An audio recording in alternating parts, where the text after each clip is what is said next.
racing straight ahead. No man can do like I can. I'm the queen of the land. Haters gonna hate. Won't be sorry now. Shoot me down, but I'll rise again. I'm laying down the law and you've been served. For my 1 billion, my billion, been holding up half the sky. Raise your hand if you're ready and willing. If you know it's time. Time for a girl on time. Time for a girl on time. Time for a girl on time. Whether you're ready or not. Time for a girl on time. Whether you're ready or not. Time for a girl on time. Hello, Canada. Hello, United States of America. Greetings to all of you here with me in Panama and all over the planet. My name is Kevin J. Johnston. This is the Kevin J. Johnston Show that runs every single Tuesday at 9 p.m. Eastern Time. Oh, we want to say welcome to all of you. Thanks for being here once again. I will not be doing my 15-minute diatribe. I will not be telling you funny stories or anecdotal tales. We're going to dive right into our guests today. We've got Rob Anders joining us right now. And also we've got a special guest I'm going to introduce you to in just a couple of minutes here. Rob, great to see you once again. Tell everybody who you are and why they must care as much as I do, please. Well, I was a member of Parliament for over 18 years in Ottawa, first the Reform Party, then the Canadian Alliance, and then finally the Conservative Party federally.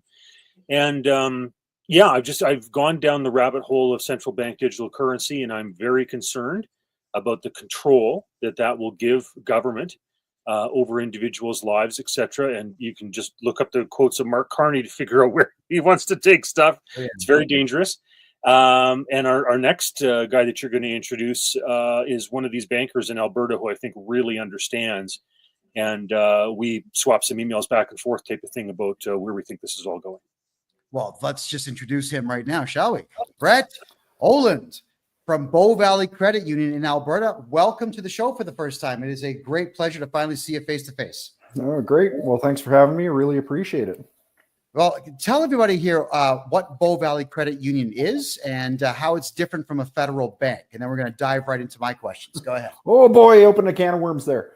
Okay, Bow Valley Credit Union based in Alberta. We've got about 600 million in assets, which is small relative to the bigger banks, especially in the U.S. We are a credit union, which means that we are membership owned, so we're not driven by shareholder demands. Specifically, the BlackRocks, the Vanguards, the State Streets of the world, and specifically in Alberta, we're regulated differently. So we're regulated provincially, which our province definitely has more a freedom mindset in mind than the Ottawa mindset, which regulate the bigger banks in Canada. Specifically, Bow Valley Credit Union, we're well known for pushing back against the COVID mandates for vaccination. We never forced anybody to take any vaccinations. We feel that's a health decision that should be made on behalf of an individual, and it's not up to corporate organizations or governments to make that decision. Secondly, we're pretty well known for very much pushing back against Ottawa. During the Freedom Convoy, we refused to close anybody's accounts that were associated with that, which a lot of the bigger banks across Canada were forced to do that. And then thirdly, we're pretty well known for our stance on hard money, specifically gold and silver, and we're starting to tread our way into Bitcoin. So. Whoa, okay, that's quite the mouthful. And what I find here is that Bow Valley, I lived in the province of Alberta from 2021 to 2023, and everyone knows who you are. So congratulations on that. In fact, most people say, hey, try Bow Valley if you're tired of the big sticks. So there we go. Rob, the reason we're having tonight's show is you sent me an email, which it caught my eye because it says Texas and mints own coins. Let's talk about what Texas is doing. Please go ahead. Sure. So they have a bill that's been drafted and will be before the Texas legislature. And it basically is to go back to what they call constitutional money.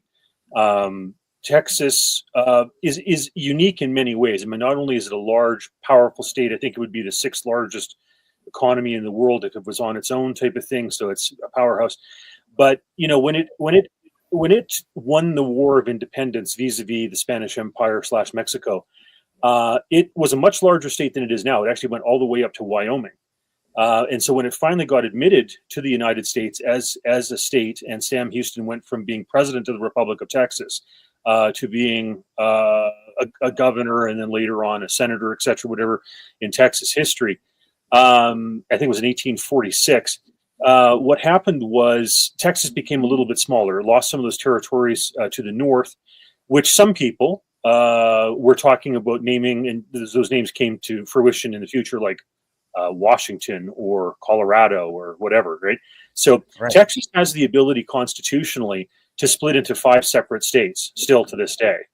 And what that would mean is that all of a sudden, rather than having 2 people in the Senate, that territory would have 10 people in the Senate, and it would increase the electoral college votes by 8. And obviously that would be like probably 8 more Republicans, you know, for Republican president like Donald Trump, et cetera. So it has a very unique situation. The foundational documents of the United States stipulate gold and silver as money, as currency, is valid. And so what Texas is doing, what one of the state legislators is doing, is basically reverting back to that and saying pre-Federal Reserve, after the turn of the century, after John Pierpont Rockefeller passed away, that you know, basically they're going back to real solid money. So you know, Brett and I have talked about this, where in Alberta we have these provincially regulated financial institutions. His is one of those. I would like to see the Alberta government change it up so that the mandate, if you will, is to have those institutions take on a percentage of gold, silver. One might even toss in oil, you know, et cetera, as a way to bolster the assets. Because I frankly don't trust Justin Trudeau or Mark Carney with the direction that they want to go with regard to central bank digital currency and their spending. So anyhow, that's just a thumbnail sketch. Well, that's wonderful. Now, Brett, over to you.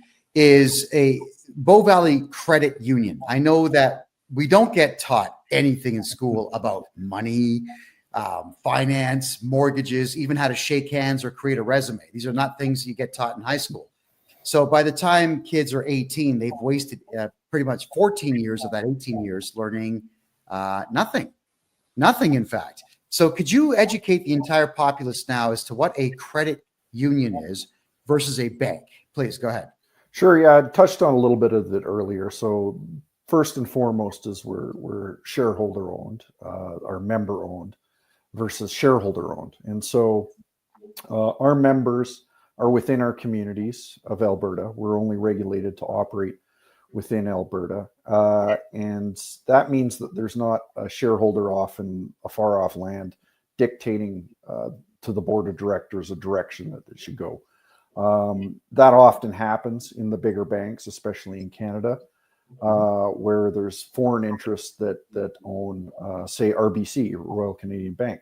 And you can look, it's public knowledge that you look at the shareholders of these corporations, and a lot of the time it's BlackRock or Vanguard or State Street, which is very different value proposition than what a member of a credit union has. And so inherently, when you're a member, actually an owner of your financial institution, you take it a little more seriously, and you want your money to be a little safer in an organization like that. So as a member, you can vote for the board of directors as well as the bylaws of the organization to basically dictate direction of the organization. So now let me ask you this: when's the last time have you been able to tap a board of director of a big bank on the shoulder and say, hey, I'm pretty concerned about something like this. And the answer is just never. No, you're the first. You're the first one in, I guess we'll say, a head office to ever return an email of mine. The first. Normally I get some regional plebe who doesn't speak English typing up horrible letters. They don't even spell check them and send them to me. So thank you for that. No, you don't get to talk to anyone. But I find, and I want to get both your opinions on this one. I find that's actually quite the Canadian phenomenon. After being in Panama now for 8 months, I can walk into any bank here and just talk with managers and make deals with the banks. I've had the opportunity to meet with the mayors now of the 3 biggest cities in the country. So you have access to politicians here. You have access to banks that want to do business. And then I noticed there's a lot of, in the United States, a lot of state-run banks where you can talk to the board of directors. Glacier Bank is one of them in Montana, for example. I had that conversation today. So why is it that banks around the world, you can talk to the upper echelon, and in Canadian banks, you can't talk to anyone? What's going on there? Rob, I'll give that to you first.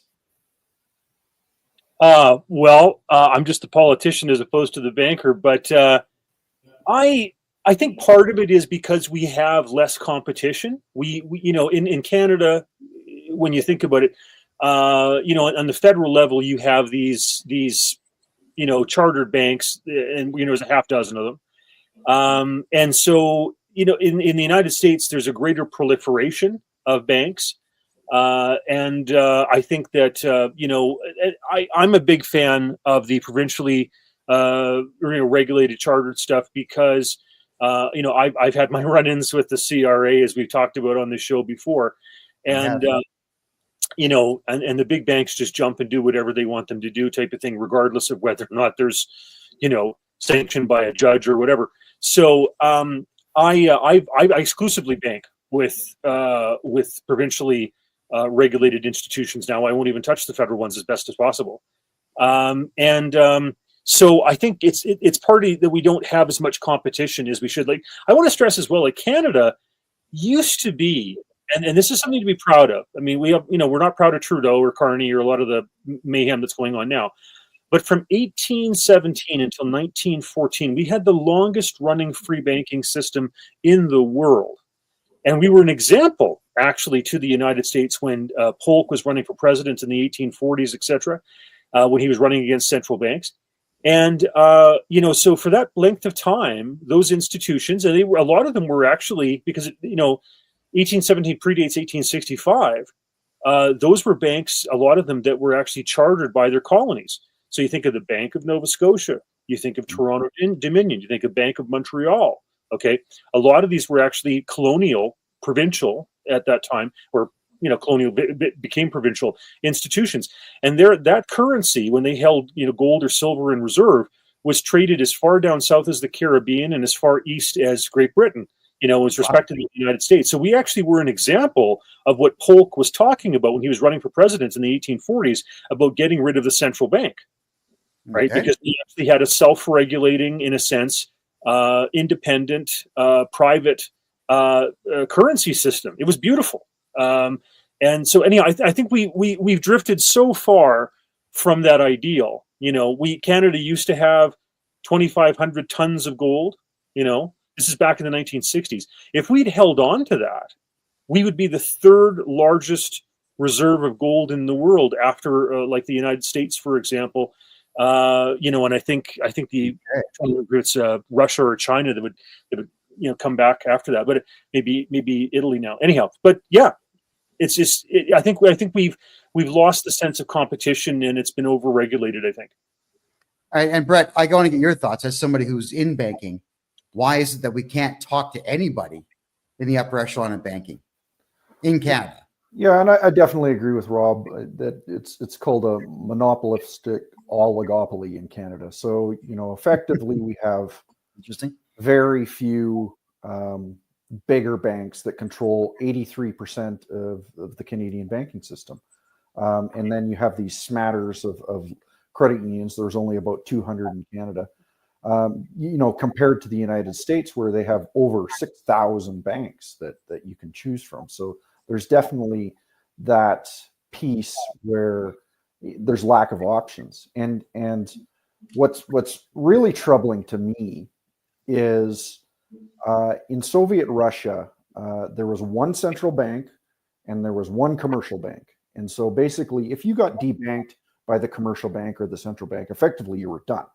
And so when you see something like almost a monopoly like there is in Canada, and the central bank, the government, and the commercial banks start to get closer and closer and closer together with the way they're talking on the same song sheet, it gets to be very troubling. Like, you can see the direction that something like this is going. Right. I want to toss into something that Brett's talked about there, and I know, for example, I took in a presentation that he did in Cochrane, where the head office for their bank is, and he mentioned Gazbank, and I was like, this guy gets it, because when Lenin nationalized the banks in 1917 in Russia, then the Soviet Union, whatever, what happened was they had it was easier to nationalize the banks in Russia than it would be. Sorry, it's easier to nationalize the banks in Canada today than it would be in Russia and the Soviet Union in 1917. In other words, they had more banks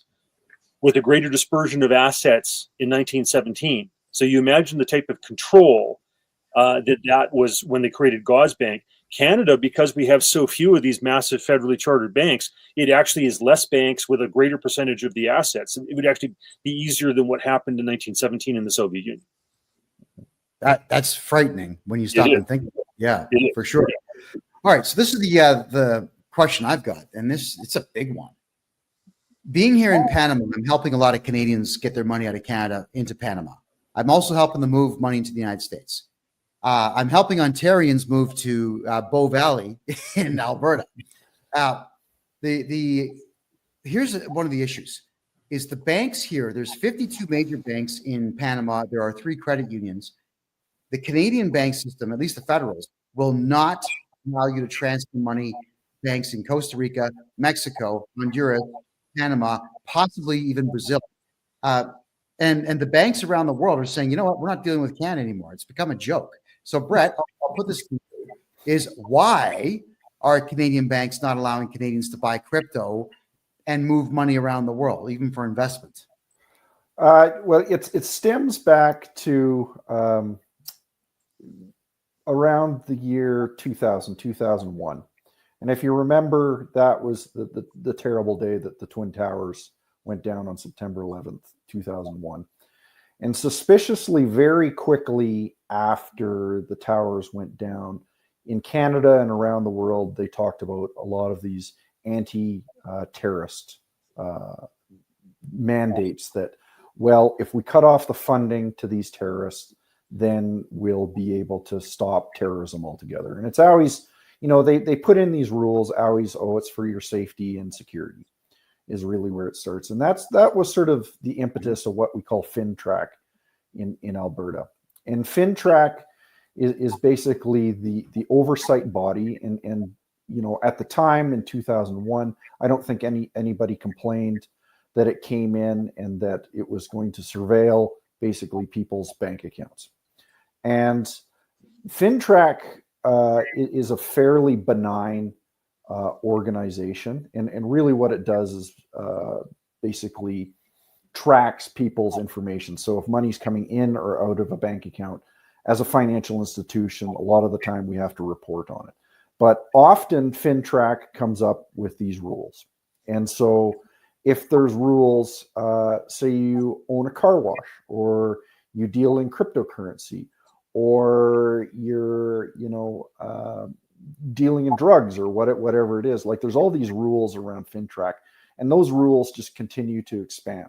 And so what they do is specifically blacklist a lot of countries around the world, and basically say, you know what, they're not your traditional country that does business, and so we're going to basically blacklist them, and we're not going to wire any money to them, type thing. So I'm certain that there's ways that you could find around it by finding an intermediary bank in the U.S., which I'm sure you figured out, Kevin. But they don't make it particularly easy, and that it's not a surprise that they're dealing with very cash intensive businesses. They're dealing with crypto where you can move money without surveillance, money exchanges, all these things that they seem to be very clamped down under the rouge of basically your safety and security, because we're going to protect you from the bad guys, which of course, I think anybody on this channel would understand with their eyes wide open what the real objective is. So, well, I certainly think so. Yeah.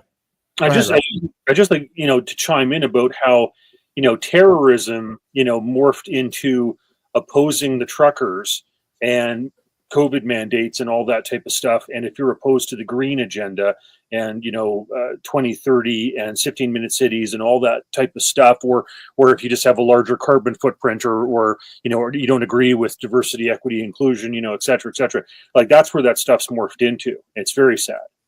Yep. And you can call anybody a terrorist now, like those truckers that went to Ottawa, you're a terrorist.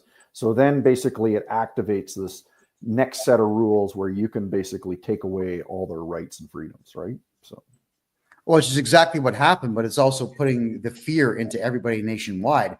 The trucker convoy goes out there, does the right thing, helps Canadians get their lives back, but the penalty is that A, you get trampled by horses, RCMP horses, and B, you get your bank account shut down. That terrified the average Canadian. So where people were afraid of the Canada Revenue Agency and the government before, now they are purely terrified.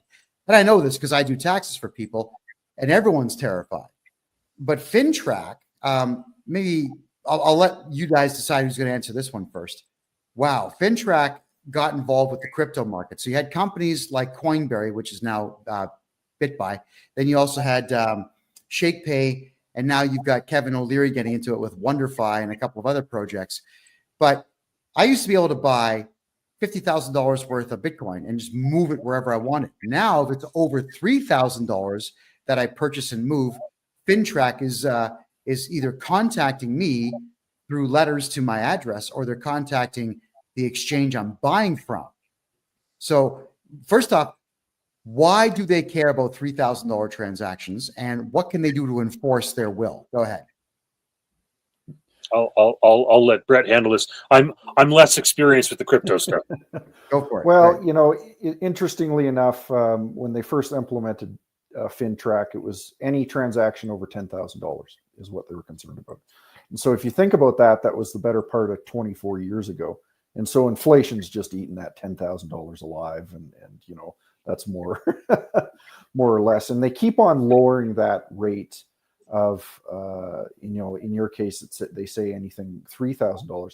At one point FinTrack came to us and said, we want you to track all cash transactions, and thankfully a lot of the big banks and financial institutions pushed back and said, listen, we can't do business like this. It's impossible to do that. So part of the challenge with is I'm not understanding why they're doing it, other than to basically gain more control. And a bigger, more scary thing that probably we should be concerned with is in March of 2023 budget at the federal level, they threw a whole bunch more money in the millions of dollars at FinTrack to basically soup up its connection to AI, so it can do a lot of this tracking for them. Built up connections between the RCMP, which are like the local or the federal police here in Canada.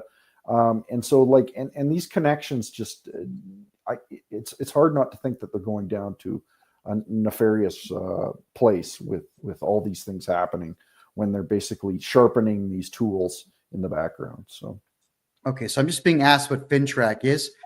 Financial Transactions and Reports Analysis Center of Canada. Yeah, just nosy individuals that want to know everything that you're doing. I'll just tell the two of you gentlemen what I had to experience. It was 3 years ago where someone who didn't like me called FinTrack, but also the Alberta Securities Commission, to make the statement that I was openly selling crypto on the market without a license. Now, I had no idea there was any such thing you needed, but I'm asking the question, where would I get servers to do this from? Really? So when the Alberta Securities Commission sent me a letter, they told me what I was accused of, and they said that I had to turn over all the marketing materials I've ever used, the full names of everybody that I work with for the corporation that they said I was representing, my full name, bank statements for everyone for 6 months, home phone numbers, the whole 9 yards.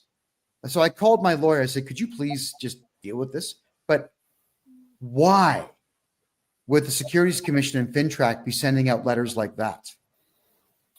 Well, in my mind, they're terrified of cryptocurrency and the power of the system. And so I'm relatively new to the space and learning about it more and more every day. But I'm seeing what crypto can do already with some of these apps. And the governments really should be terrified. If they want to maintain control of the financial system, the crypto will destroy it. And crypto is faster, it's better, it's a better store of value, it's more private. Yes. You know, you name it, you go down the list of these things, and they if you think of money as power and control, they quickly realize that they'll lose it if the world moves towards something like a cryptocurrency. I just wanted to chime in and say that I sent out something today where Mark Carney, just blasé, talks about wanting to control $150 trillion to target that money, private money, toward his green, Agenda 2030, et cetera, whatever stuff, right? Their green agenda. Now, when you think about that, that's 100 times Canada's national debt. That's over four times the national debt of the United States. Like, what type of control freak do you have to be where you want to have taps and levers and controls and fines and penalties on 150 trillion private dollars to make sure that your agenda gets accomplished with regard to the green stuff? Like, it's all about control. It's just so nasty. Yeah. What exactly will this control get them? I mean, there's only so much money you can have and only so much you can spend. I mean, does anyone have any idea why they want this kind of control and what the plan is with it? If I may just jump in there, I think Brett and I could both give you like 100 different answers to that. But the one that I think just boils it right down is look at China. Look at the digital yuan. And if you realize in China, if you criticize the government, you can't get a plane ticket, a train ticket, a bus ticket. Right. You can't apply for a government job. They can make your money expire within a certain amount of time. You've got to spend it how they want you to spend it. And if you don't, it disappears. Like, it's all about that control. So like, there's all sorts of facets to this, but I think that China is the easiest way to understand what some of these control freaks want. Yeah, positively. And Brett, just to reflect on what you were saying about crypto, we're doing taxes, like we're doing a lot of taxes for a lot of people in Canada, some in the United States as well, buying and selling corporations. And the truth is, some of the amounts that we bring in surpass $50,000 to $100,000 per transaction. I'd rather have it in crypto. I really don't. I don't want Canadian dollars anymore. And if I was given the choice between $1 million in Bitcoin and $1 million US, I would take the Bitcoin. I've seen the power of the crypto market, and I had an opportunity to talk to a number of individuals, real hardcore crypto people in Costa Rica and in Mexico. And what you're dealing with is millennials. I don't agree with their left-wing politics, but the younger generation under 40 understands crypto pretty implicitly. And they're buying houses with it, and they're doing investments with it. They're buying private jets with it. It's an incredible system. So now I guess the question would be, how would Bow Valley Credit Union or provincially chartered banks like yours get into this market and profit off of it? Well, and this fundamentally goes back about 3 years, and a lot of what we're talking about here, central bank digital currencies, government control. I think a big piece that we're going to have to worry about over the next decade is inflation. And so the devaluation of specifically the Canadian dollar in our case, but I don't think anybody should be blind to the fact that with the new Trump administration coming in, a lot of what he's proposing is going to be massively inflationary. And I think you have to pay attention to what he's saying of putting tariffs on all the countries around the world. Don't move away from the US dollar.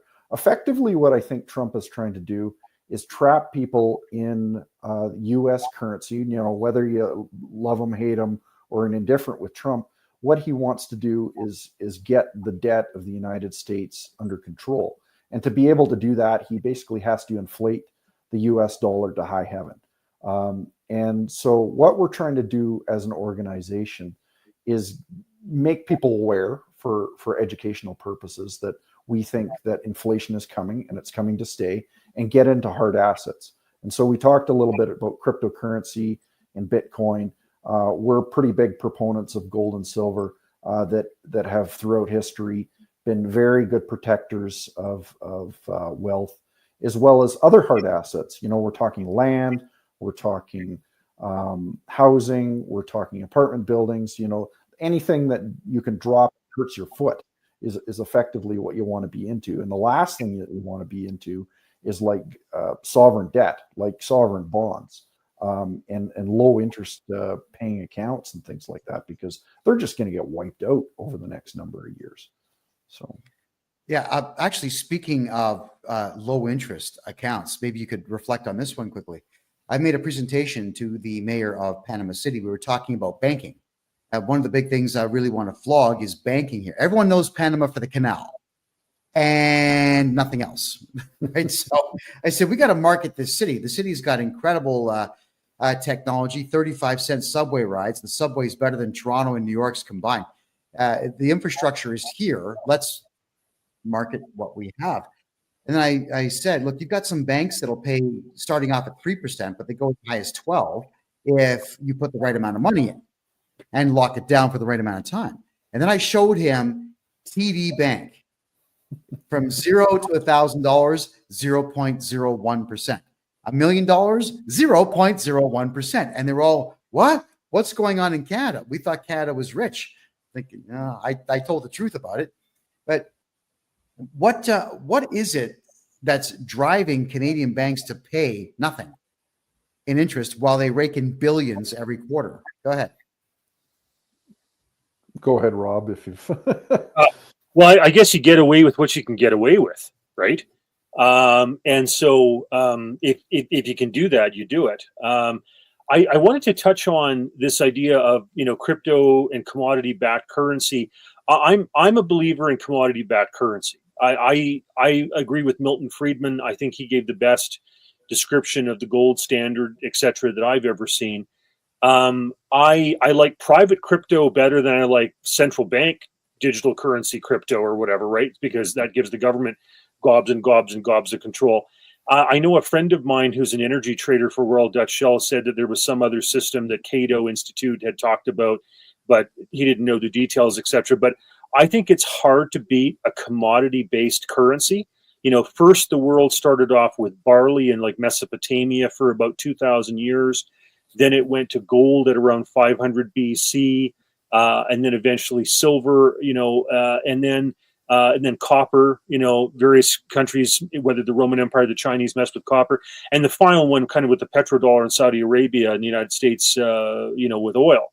Those are the five.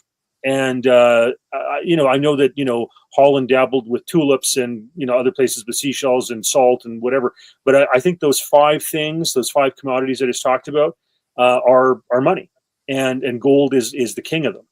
So I'm a big fan of that. I think that thousands of years of recorded history since Herodotus, kind of prove it. Yeah, and you actually see in societies like that is the lower classes actually do much better because they're compensated properly.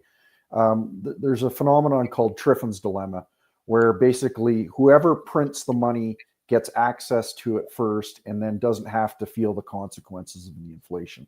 So of course the government prints the money, they're the closest to it, and the politicians, and so they spit it out into the economy, and by the time it gets down to your blue collar worker, that devaluation has already happened. And so commodity-backed currencies effectively prevent that from happening, because you can't print oil, you can't print gold, you can't print wheat. And so they can't get away with this nonsense. And just sort of talking about your earlier question there, Kevin, it's this phenomenon of free money that's happening in Canada, in the Western world over the last couple of years. It's basically the social elites at the top funding their stupid agendas. And I think we start to see it in society. And when you have free money and there's sort of lack of proper compensation for all the workers, you're going to see things like prostitution, drug problems, funding of ridiculous organizations, painting rainbow sidewalks, you name it. Like it's like that you're just going to see all this malinvestment throughout society that would not happen if you actually paid people properly and weren't devaluing the currency constantly. So. Rob, I got a question and answer here in the TikTok room. Joseph, if you want concrete tools and strategies on how to transfer assets and wealth here to Panama, get a hold of me on my personal website. My name, kevinjjohnston.com. Could everybody please type that in the room, and same over here on Kick? I appreciate that. By the way, guys, look at the free information you're getting. It's amazing. Why are there only 2,300 likes right there? Could you all start going like double tap, tap, tap, tap, tap, tap? Just launch it. Same over here on Kick, please. We've got 6,000. Get everyone liking it, please. It helps the algorithm find us. Oh, and everyone see that good-looking guy on the other side of the screen there, Brett? Directly below him is that symbol. It's a thumbs up. So click it, please. It helps us gain traction in the algorithm. Rob, you're up. Go ahead. Sure. I was just going to say that, when I first got elected back in the 90s, Canada's debt was around, $600 billion, et cetera. And I wondered if in my time as a member of parliament, my lifetime, we would cross into the trillions territory. Justin Trudeau alone has put $1 trillion onto the national debt. I mean, it's mind-boggling.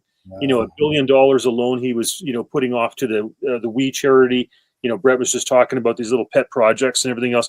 I understand some of that was to go and actually subsidize, his wife, because she had issues with his lifestyle and whatever, and that was a way to kind of do some back payments. It's just disgusting the way some of this money has just been blown away. And of course it's going to cause inflation. You can't just dump $1 trillion, of government debt into the Canadian economy and not expect there's going to be consequences, right? Disgusting. Part of the consequences that we're learning now is the Canada Revenue Agency has been given a mandate to collect as much money as they can, any way possible. So they are assessing people who make $20,000 a year at $50,000 a year of taxes. I know this because I'm seeing these letters on a regular basis. So it's forcing everyone to do either improper or illegal things. And I doubt very much deliberately assessing someone's taxes at more than double what they make has got to be illegal. It has to be. So, yeah, for sure. Brett, you mentioned earlier in the show that you did not cooperate with the government when it came to shutting down bank accounts of truckers at the convoy. Could you explain what it is that led you to that? Is there a mandate because you're provincially chartered that allows you to ignore the Fed? Go ahead. Well, that's part of it. So we're regulated differently. So we're regulated provincially versus federally. But this actually fell under back to FinTrack again, that tool that they seem to be sharpening. And if you know much about Canada, the Deputy Prime Minister, second in command in Canada, her name is Chrystia Freeland. And she is also in charge of the Office of Superintendent of Financial Institutions and FinTrack. And so basically, very politically driven person that basically forced the hand of the federally regulated banks to shut things down.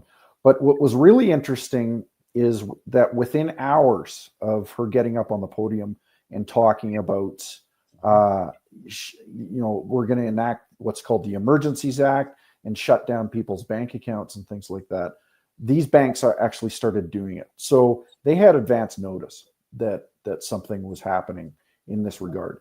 And we made the conscious decision with the, if we get this order, we're going to push back against it. And we're going to fight it in the courts. And we didn't receive one letter. We didn't receive one email. We didn't receive one phone call to do that. And what was really baffling is, as far as I know, no other financial institution did. They did it as a wink and a nod, and the Deputy Prime Minister standing at a podium saying we're shutting down people's accounts. So unless I'm missing something behind the scenes, just unbelievable, you know. Well, no, actually, what you said makes sense. Wow. Okay, I'm blown away. So I'm going to formulate this statement in question properly here. What you said makes perfect sense, because they knew that the CEOs of the 6 big federal banks would go along with it. But they probably had a feeling that the smaller institutions like yours would ignore them or fight back or get a court order of your own to counter it. So it sounds to me like this was not a court order. It was just a phone call made in a backroom deal. Is that pretty much what it was? Well, that's what I suspect. And that's what I mean by these banks and the government and the central bank getting closer and closer together. These organizations like the central bank and the commercial bank and the government are supposed to be very distinct, separate organizations, and they're for good reason, because they don't want that malinvestment.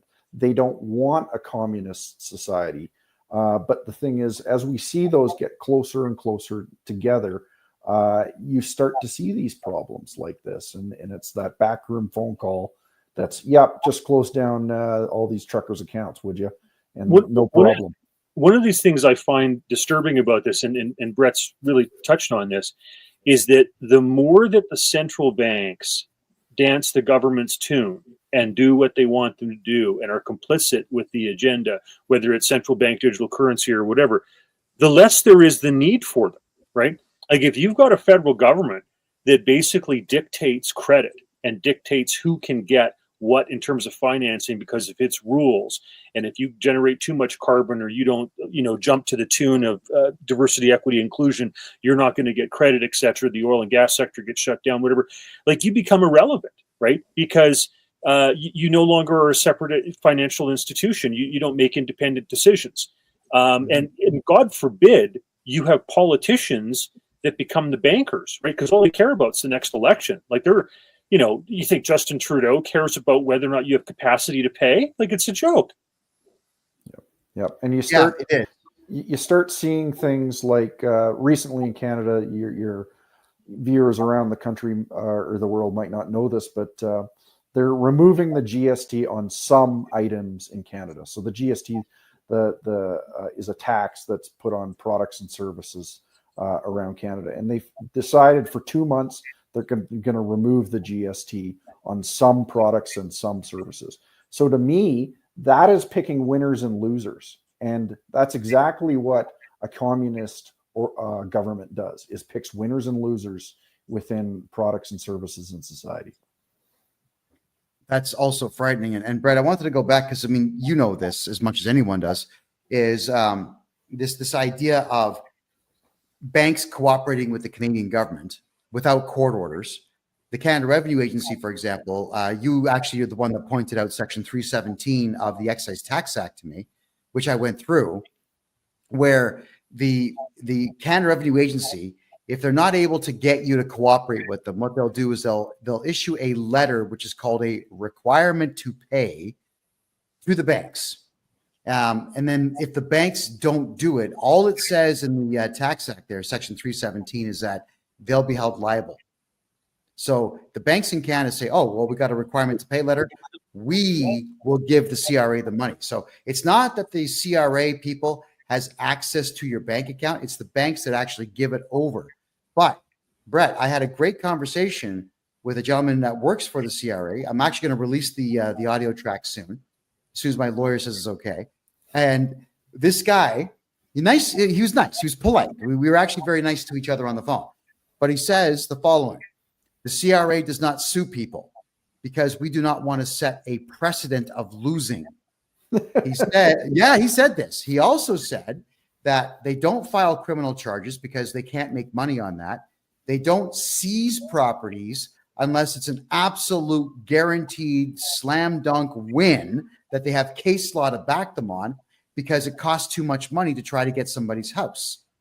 Mm-hmm. So if the CRA is making statements like this, what are the banks afraid of if they just tell the CRA, no, we're not going to give people's money to you anymore? If you don't mind, I'd like to just delve into that. There are so many people who are scared of their audits, and scared. I mean, the CRA is now 59,000 employees. It's bigger than the Department of National Defense. It's bigger than Canada Post. Okay, that's ridiculous. We have 8 times the number of people working for the CRA that the United States does in the IRS per capita. We have 10 times the number of people working in the CRA that Germany does per capita. It's outrageous. And I want to tell a story about David Elderfield. He's a fellow that I know. He ran a company called Wayfair Identifiers. And back after 9/11, when the Twin Towers, Pentagon, etc., got hit, he came up with a system that could identify the contents of 95% of the sea cans, the containers that were coming in. And you take this thing, you put on the side of these things with a spectrometer. It can determine parts per trillion of whether or not there's drugs or explosives or human cargo, etc. Right now only 5% of the shipping containers get checked. Okay. Now China took an interest in this. Surprise, surprise, because they're involved with fentanyl and opium and human trafficking and all that stuff.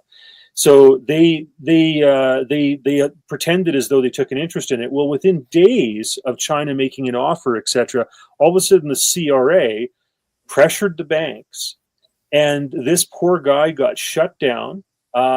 He was going to do a sale to an American company worth, I think it was $14 million US, or at the time about $20 million Canadian. Canadian Border Services loved what he was doing. Homeland Security loved what he was doing. And this poor guy got shut down, and his system was better than ArriveCan. Okay. And now the government's talking about throwing away a huge chunk of money on ArriveCan 2.0, which is going to allow smugglers to identify people crossing the border, when they're going to be there, what vehicle they're driving, what their telephone number is, so they can track it, etc. And load a Lexus bumper, full of drugs, and then pick it up on the other side. And the government's thing was, when he did Wayfair identifiers, they said they didn't want to pick winners and losers. Well, here you've got this government. You've got people tied to the Liberal Party who were getting hundreds of times the amount of money that Wayfair identifiers was going to be allocated or whatever. And it's ridiculous. Like there's so much feather bedding and corruption, and the idea that we would allow more of this carte blanche is ridiculous. Anyhow, sorry, that's my rant. Oh, of course. So, Brett, why are the banks not just saying forget about it? Because when I read the Excise Tax Act, here's what it gets really interesting about the act versus the law. Whenever I look at criminal law, for example, there's always a punishment for something that you do wrong. But in any of the tax acts, there's no punishment. It just says you'll be held liable, which means we're going to get really mad and shake our finger. And that's it, because they only have 50 lawyers for the entire country, the CRA. They're all provided through the Department of Justice. They don't sue. Is there a way that we could get the banks, financial institutions, employers to just say no to the CRA? Well, it's a really good question, and honestly, I don't have a good answer for you other than the precedent's sort of been set, and I guess it's sort of where do you draw the line too? We get demands not just from the CRA, but we also get child support demands and things like that. So right. The thing is, does child support demand make sense? Yeah, personally, I believe in that type of thing.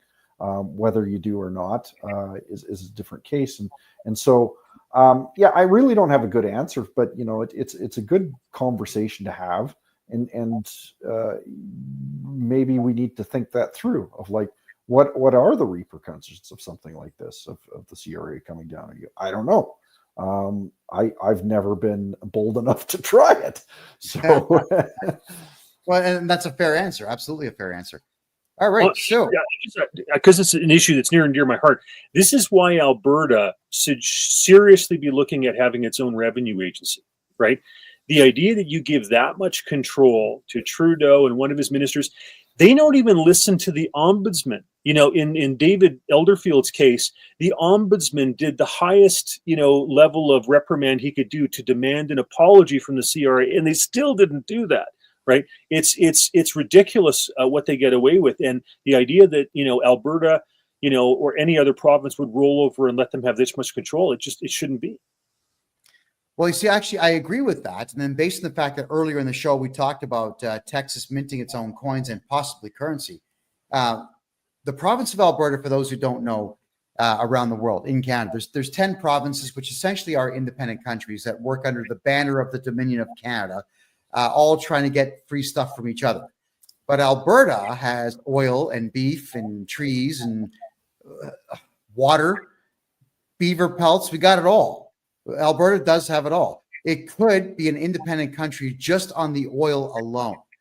So do you gentlemen think that there is a way for Alberta to have its own minted coins and, like you said, its own revenue agency where all the money, actually, could Alberta be its own country? Let's go through all three of those.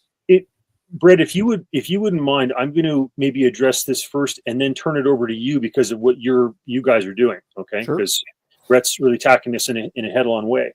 So I would like to see, the Alberta regulated financial institutions have a peg. It could be 1% to start off, then 2%, then 3% of, assets in say, for example, gold, silver, oil. Okay. I know I was approached by somebody, I won't mention who, but I know they have connections to the Premier, who was talking about Alberta having a crypto that could be convertible into hard assets like gold, silver, oil.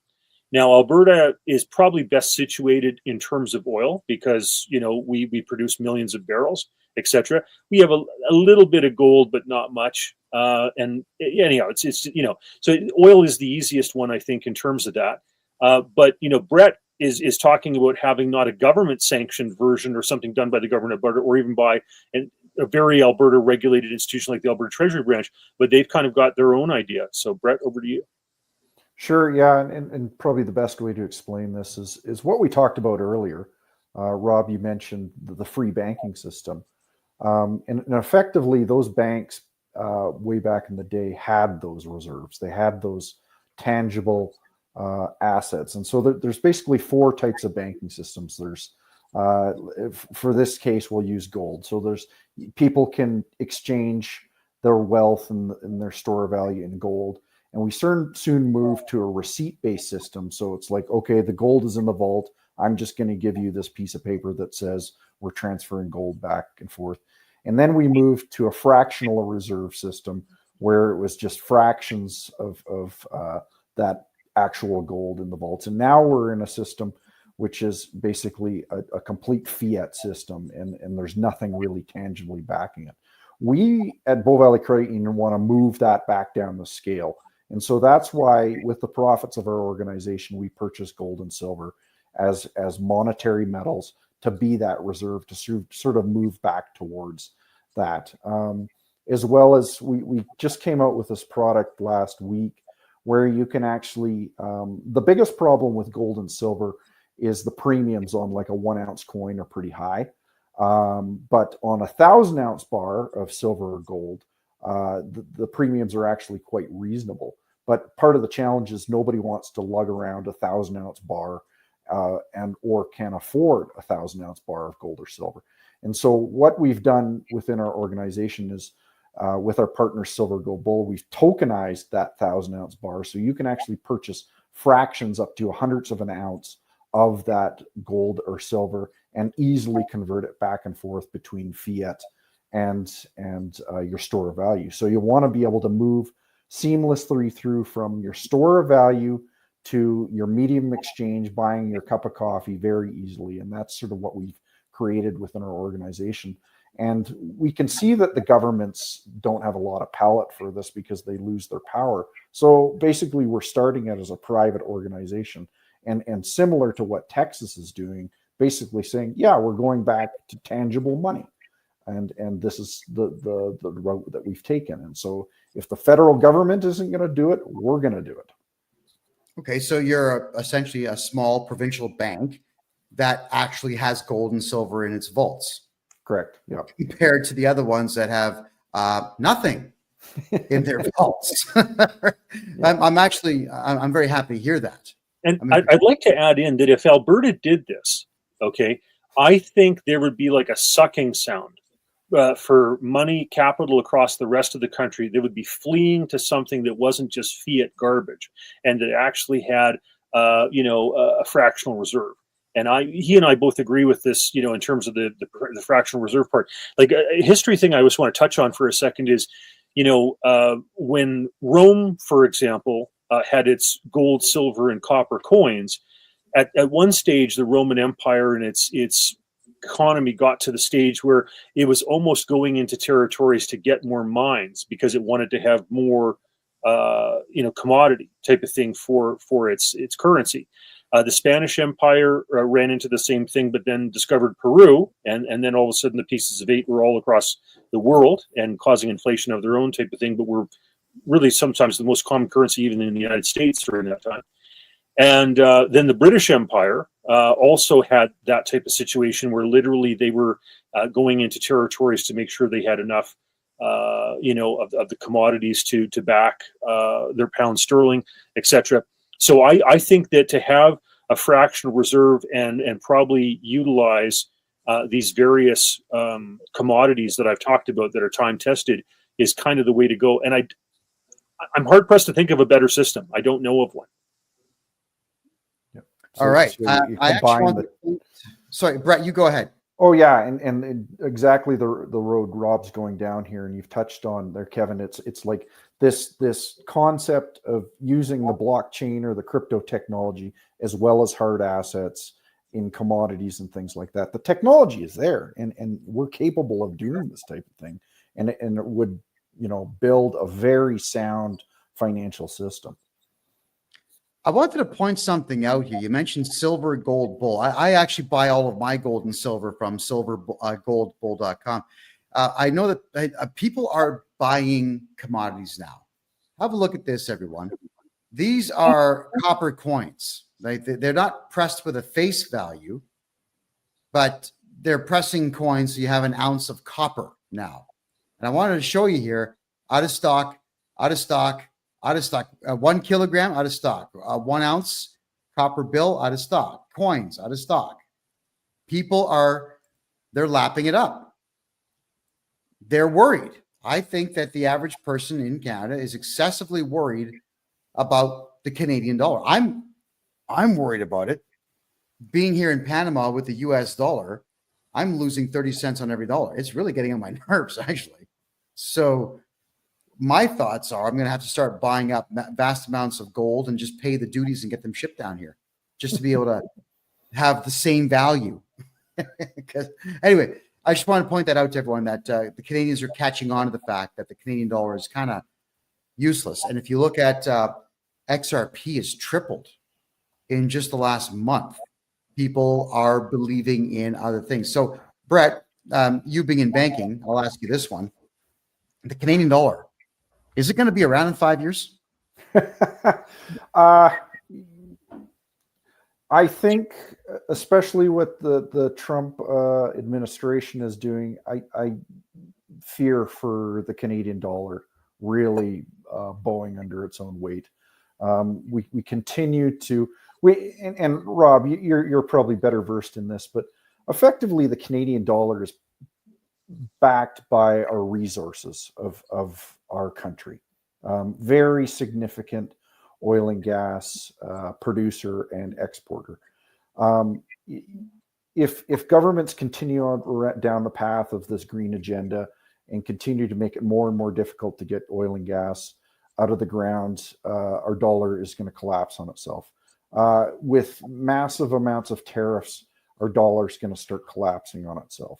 We're one of the least productive G7 countries that there is. And I think we might even be the worst productive G7 country that there is.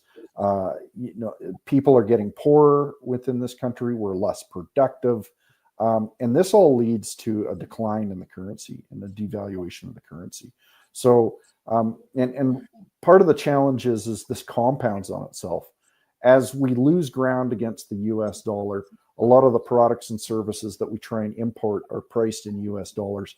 And so inflation starts to increase, and then they print more, and then inflation increases again, and then they print more. And you get into the super cycle of where it really perpetuates itself. And it's no wonder you're seeing things like hard assets out of stock, because people recognize this, and and especially in Alberta, they're clawing and scratching over people to get into housing and in land, and just put my money somewhere, because they don't really understand it, but it's just get it into hard assets, get it there, it's really just unbelievable, frankly. So okay, so then I guess here's a real good question for you then, based on what you just said.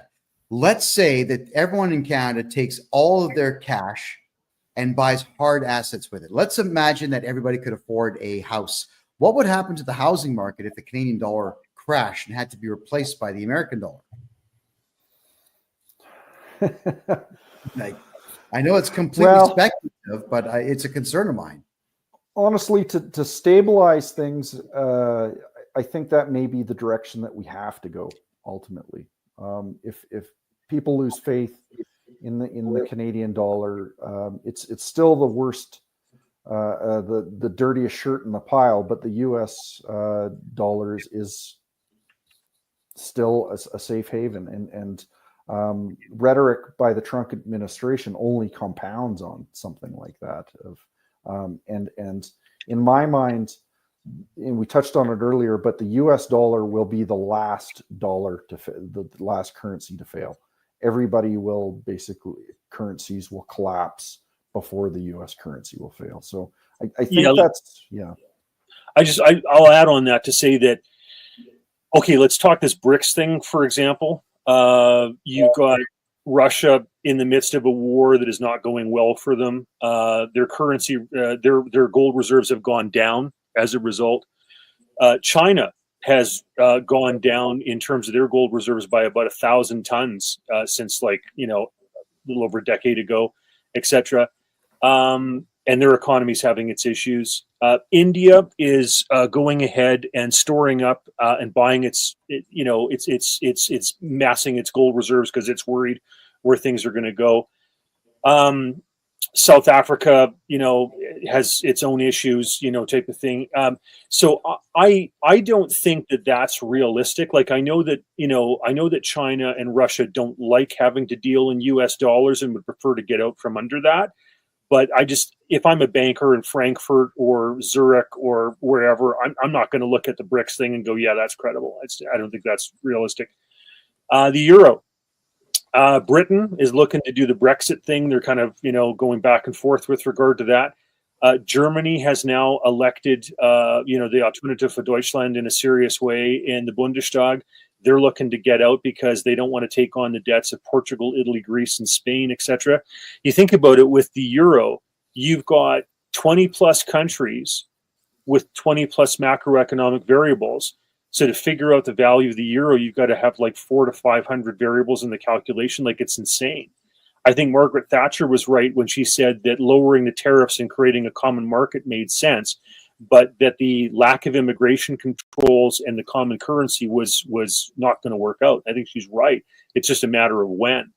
So I agree with Brett that the Americans with 8,000 tons of gold are still. And by the way, that's not the 20,000 tons of gold that the United States had in the 1960s, right before they delinked to gold in 1971 with Nixon. So they're not the currency they used to be, but it's still the best one of the bunch. Well, I'd rather make that than Canadian, but still rather make Bitcoin than both. So that's me telling you the truth there. Well, a common thing also, gentlemen, that's told me all the time is that Canadians actually want the U.S. dollar in Canada. Now that Trump has won, Canadians are saying they want Trump to invade, take the country over, and bring the U.S. dollar into Canada. So it goes to show that with copper coins being bought up, with silver coins being out of stock in these places, I don't think anybody really has any faith in the Canadian dollar, period. Canadians are on my case all the time. I mean, I don't have enough hours in the day to get the bank accounts open here in Panama that we need to. So is there any way to rescue this country that's going down Canada going down the toilet the way that it is? Well, I think Brett's part of the answer, which is that you've got to have banks that are willing to say, hold on a second, we don't agree with what the government of Canada is doing. We don't agree with central bank digital currency. We don't agree with the regulations that they're doing to try to kill the oil and gas industry. And we've got to kind of start doing our own thing because they're frankly not acting in a responsible way. So we need to have people that vote with their feet, their dollars, and their checkbooks, and their mortgages and credit cards, and go toward institutions that are being financially responsible, like Brett, and say, we don't want to be part of this super controlling, overly regulated fiat system. We want to go back to a fractional reserve. And I have been working and sending out emails, for a while now, to try to encourage my fellow politicals in Alberta and across the country that I think Alberta is in the best position of any place to have our provincially regulated institutions move over to a fractional reserve system. Well, that's a mouthful. That would take quite some time to disseminate. Brett, I mean, Rob here is saying that you're part of the solution, and I think that you are, by trying to get banks to maybe hopefully follow your lead and own hard assets. Now, let's talk about commodity-based banking for a second here. Is it possible, you think, to actually have an oil-backed currency as opposed to gold based on how much oil Canada has? And would it make sense? Yeah, I think it probably is. And that would probably be the excuse of governments today is like, well, our dollar is backed by the commodities. They're just in the ground, which easier said than done to actually get them out. So that's probably their reason why that they think that they can print to high heaven. And that's sort of why I'm more of a proponent of something like gold and silver, and maybe what you do is you create a basket of commodities which it's based on, and you have a strategic petroleum reserve like the U.S. has, and it's actually drilled in tanks, in underground caves, whatever it is, and that's why typically people have used precious metals in the past, because oil can seep back into the ground, it can evaporate, wheat goes bad, there's these traits that the precious metals have that are unique, and it's similar to something like Bitcoin as well, because the thing is it's a limited resource. It doesn't disappear as long as you don't lose your seed phrase and things like that. Right. But there is a certain amount of protection around that. Can we get back to a more sane environment? I think money is a great place to start. I think if you fix the money, a lot of the problems that you're seeing in today, this social disorder would disappear. The wars would start to disappear. Dysfunction would start to disappear. And just sort of one thing I wanted to say, I got to correct myself. When I was talking about being close to the money, that's the Cantillon effect, not Triffin's dilemma. Sorry about that. Gotcha. I'll have to look those terms up and do some reading. So here, J.P. Morgan said that gold is money and nothing else. And I would say that those other precious metals like silver and copper are good proximates and backup to gold. And then after that, just because Alberta produces so much oil, and because U.S. needs and has a strategic reserve, et cetera, and it's easy because we don't produce as much gold as we do oil, et cetera. It's an easy one for the Alberta government to have provincially regulated financial institutions go with. But any one of them is better than fiat garbage. Yes. Right.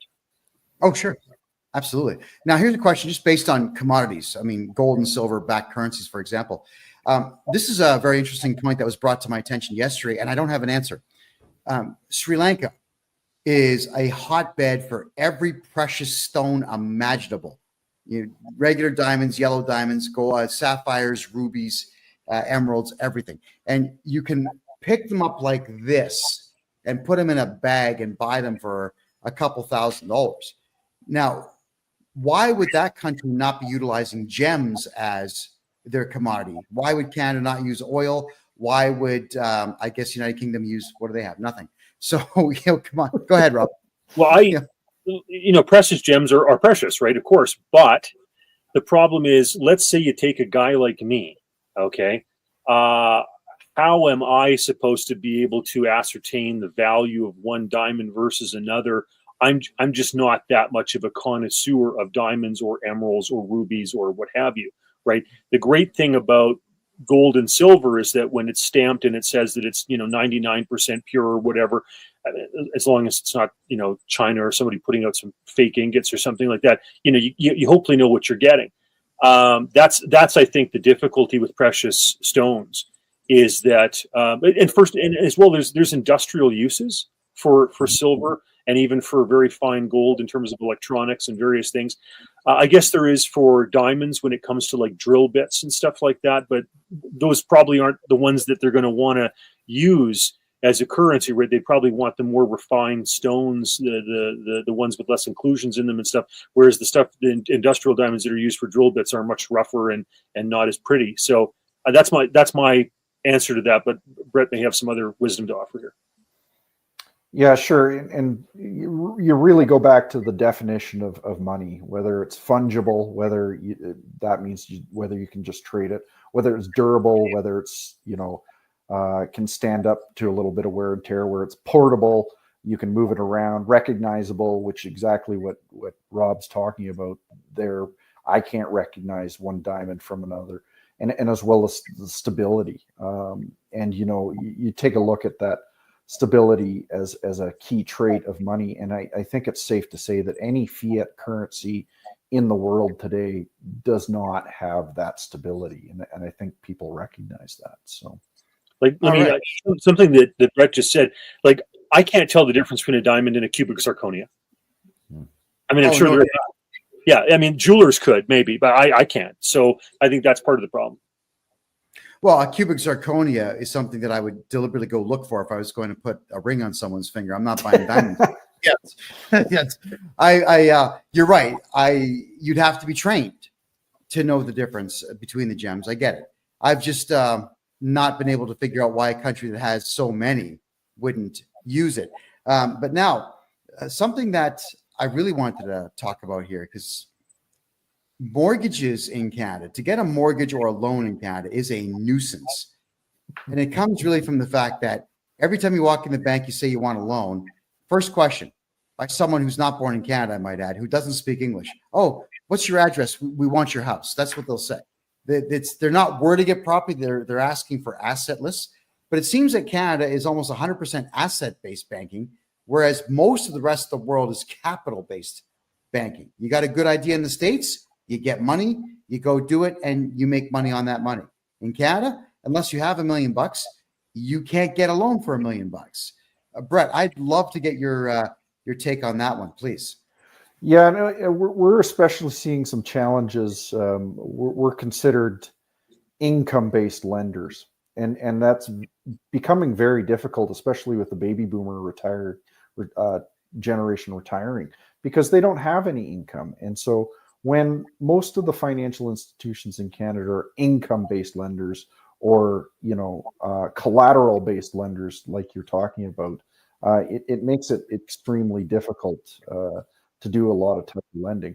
I would suggest it's a safer type of lending, but part of the challenge is, and we've seen this in Australia and especially in Canada, the housing prices have just gone up in their bananas with the cost of housing compared to the average wage of an individual. And, it's not like that in the US. It's not like that in other areas of the world where, we're talking about 30-year, 40-year mortgages and that type of thing. And the youth in Canada cannot afford any housing. It's just unbelievable. So part of the challenge too is it just compounds on itself. So anytime there's a bit of a wobble in the housing sector, the Canadian economy is so dependent on it that the federal government is very quick to step in to solve problems and basically throw more credit at the system.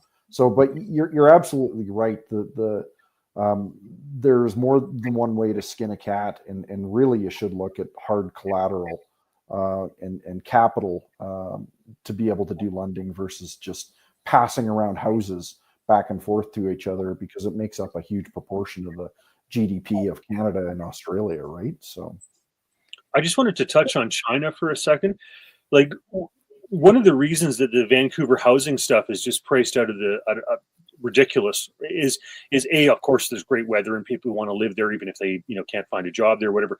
But as well, if I'm in China and I have this ridiculously controlled, regulated, blah blah blah, digital yuan, I am going to own a property in Shaughnessy in Vancouver, even if I don't live in it. It sprouts up weeds, because that's way safer than having my money in Chinese digital yuan in banks in China. So that's part of the problem for Vancouver, is you've got all this Chinese money that is desperate to get out of this corrupt system. And you're probably seeing a lot of that, even just what you do, Kevin. It's like Canadians recognize the corrupt system and they're looking for a better alternative down in Panama or Central America or South America, that type of thing, right? Well, I've already found it for some Canadians. There are a number of companies down here. It took a little bit of negotiating to get it to happen, but if you have a credit card, like an Air Miles credit card, buy a condo on a credit card. Just tap it, get your Air Miles, get your points on it. But now you've got a concrete bank down here. And condominiums, actually, they really go up in value in Panama. In Canada, they're worth nothing. I wouldn't give you $5 for one.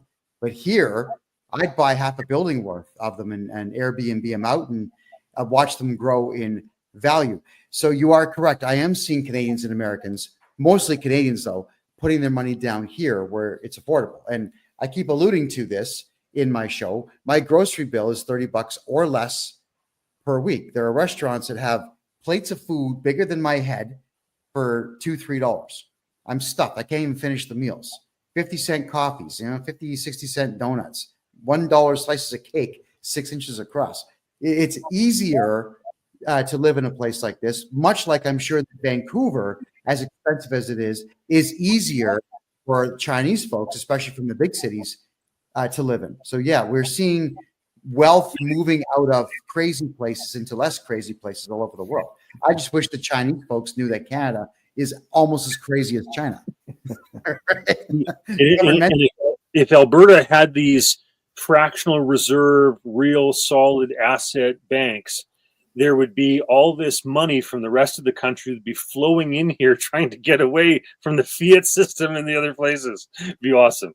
I would love it.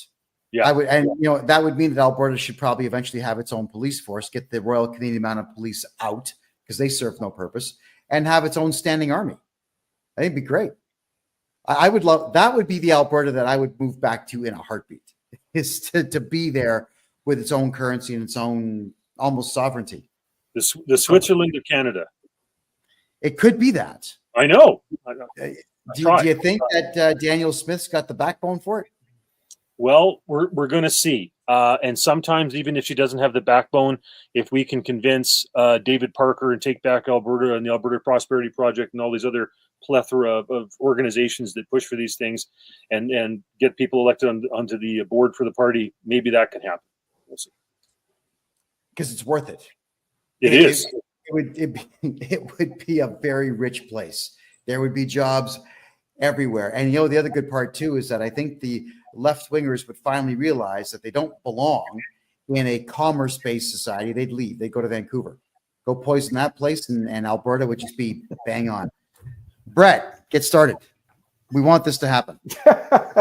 Yeah, well, I think banking is a small part of it, but you touched on some other things there. That the police is a problem, the legal system's a problem, taxation's a problem, education's a problem, justice is a problem.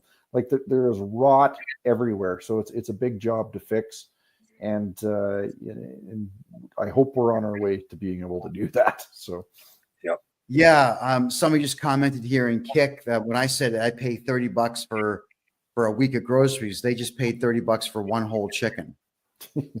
Wow, and I'm not surprised. I'm truly not surprised. So if you're in Alberta, everybody, the only place I could recommend to you right now is buy a cow. Buy a whole cow. Should cost you about $2,400 to do that. It'll last a family of 5 a year and a bit. Buy whole cows. Forget retail. Retail is crazy. Brett, let's talk about Bow Valley Credit Union now, because I mean, let's push you a little bit here. You're the first CEO of any bank in Canada to ever speak to me, so thank you for that. And now that we've got you here, talk about what products you offer and why you're better.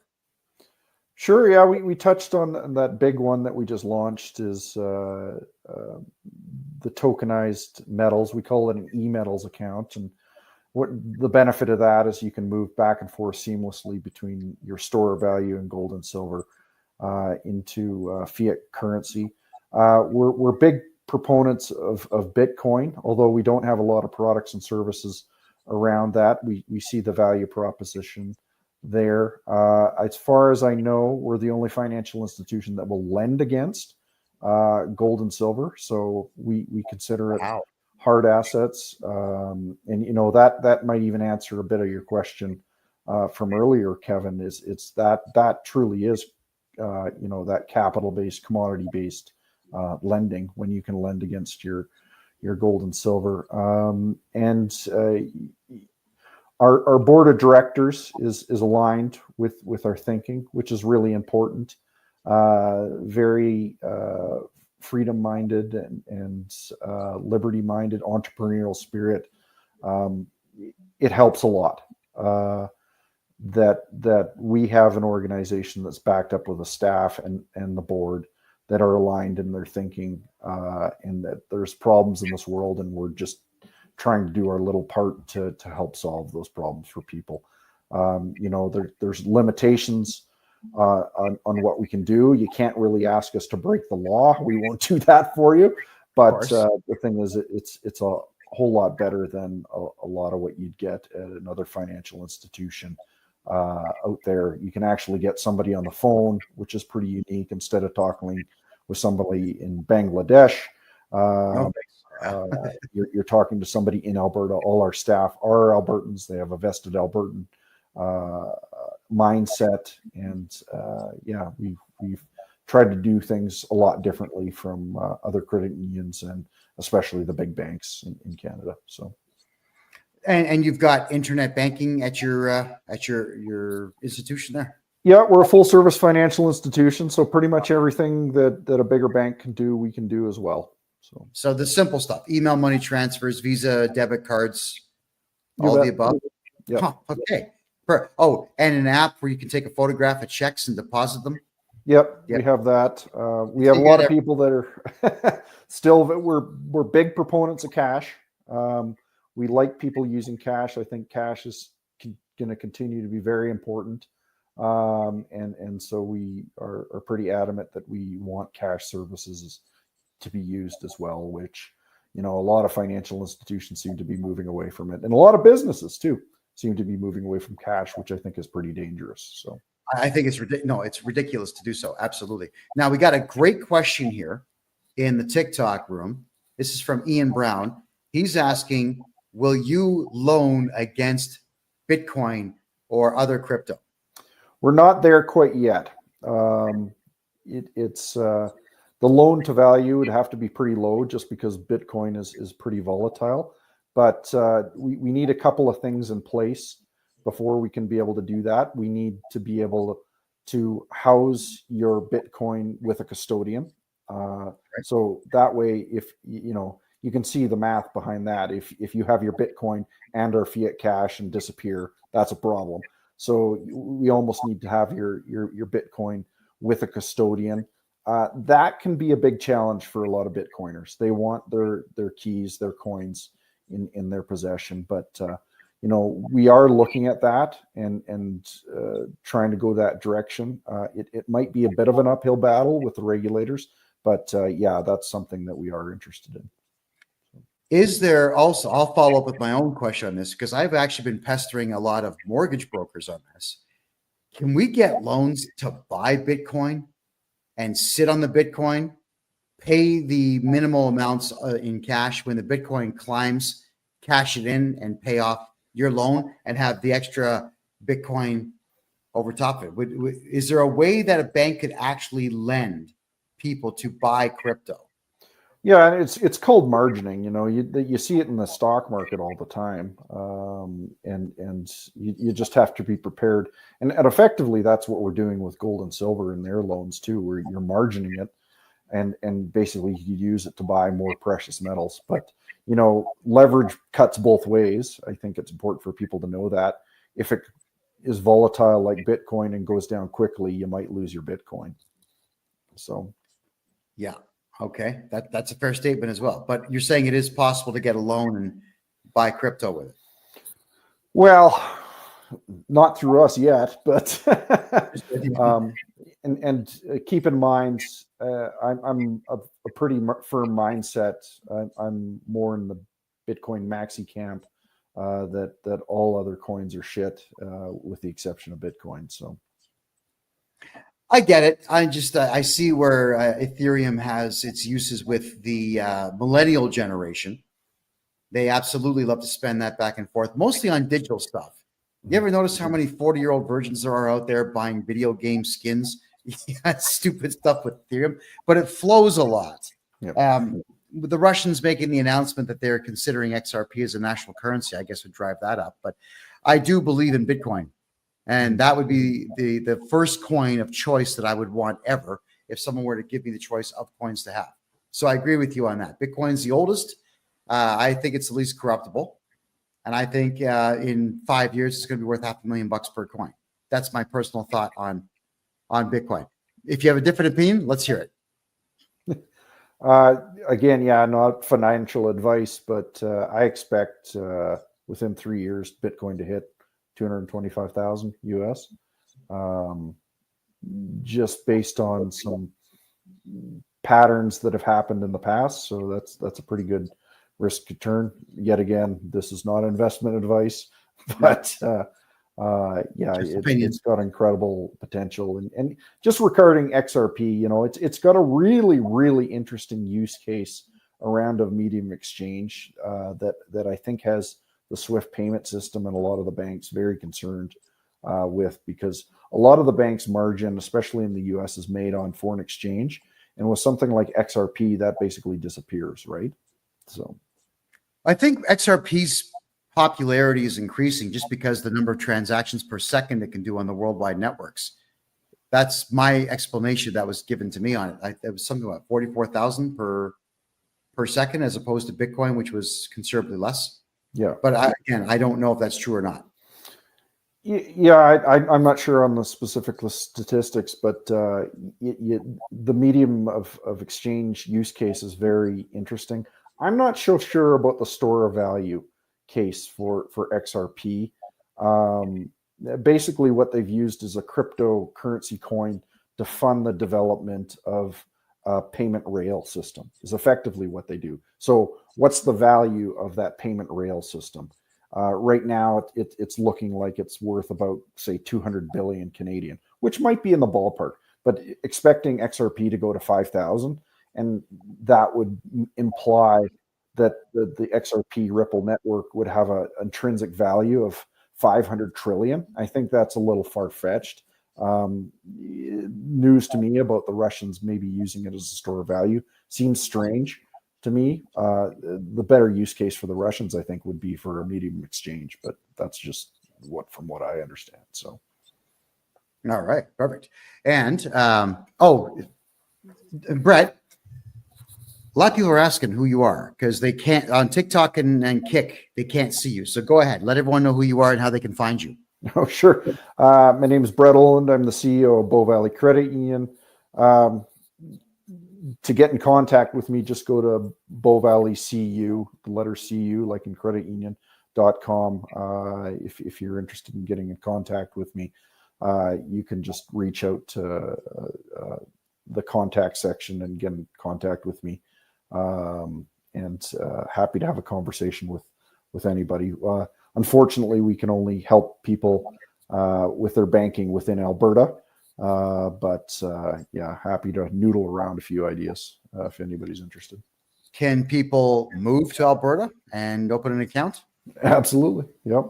Can they open up corporations and run them out of Alberta and open up an account? Yes, they can. So you can have a corporate, your corporation registered within Alberta, and we can open up an account for you. Yes. Would you look at that? So get a hold of me and I'll help you get the corporation done.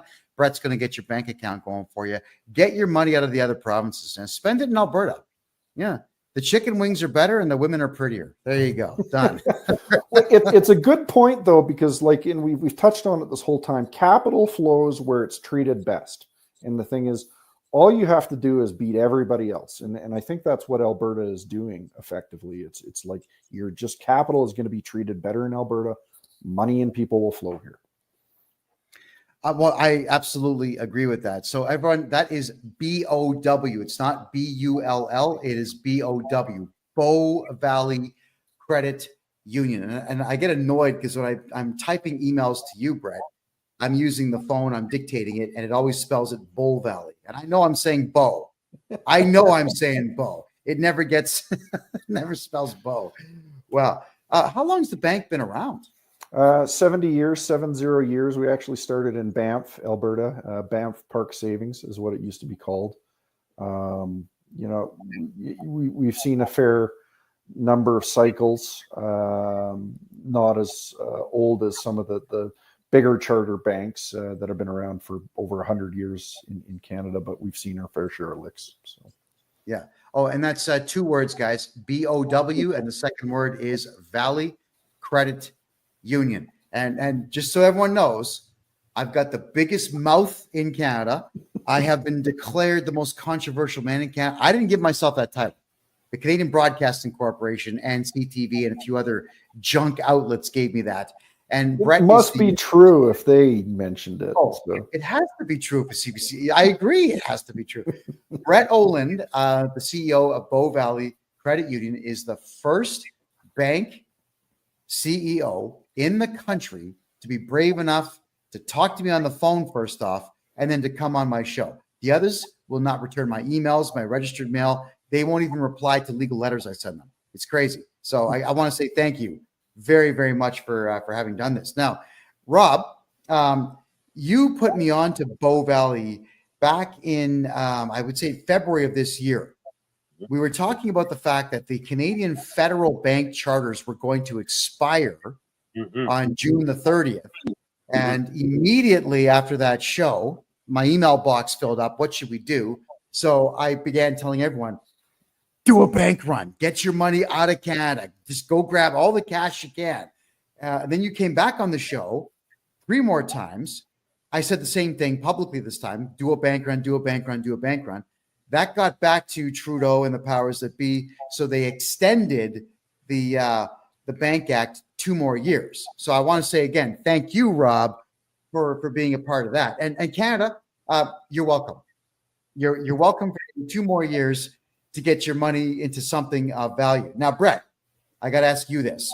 You're provincially chartered, but what happens to Canada in 2.5 years now when the federal bank charter expires? The Bank Act expires. When the federal banks no longer have a charter, what is going to happen to the Canadian dollar? Go ahead. Right. Yeah, I think it's important to note that this has been around since about 1871. The Bank Act.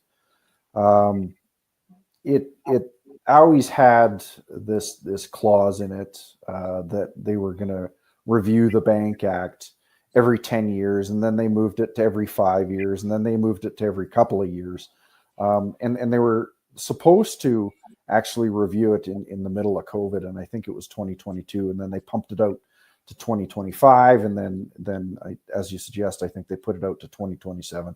I haven't done enough research on it to see if it's nefarious. It's definitely something lingering over people's heads. If you really want to go down the rabbit hole, they may be proposing to move towards something like a central bank digital currency in 2027. They are woefully unprepared to do something like that. So we may have a little bit more runway than something like 2027. But I'm not much of a fearmonger on this one, just because I just don't think there's a viable alternative that they can move to at this point. So, My worry is if they get rid of Trudeau, and I would like to see Trudeau lose abysmally and Pierre Poilievre pick up a ton of seats and get a majority government. But if they swap out for somebody like Mark Carney, who is like hook, line, and sinker on central bank digital currency and green economy stuff and everything else, and has all sorts of, plans with regard to forcing people down that road of switching people out of oil and gas into, whatever. I think that's a huge problem because Carney is a slicker salesperson for central bank digital currency than Trudeau is, and that is dangerous. Yeah, no, I completely agree. He's smarter. He's better versed. He used to be a central banker of the Bank of Canada. He went over to England and was the governor for the Bank of England.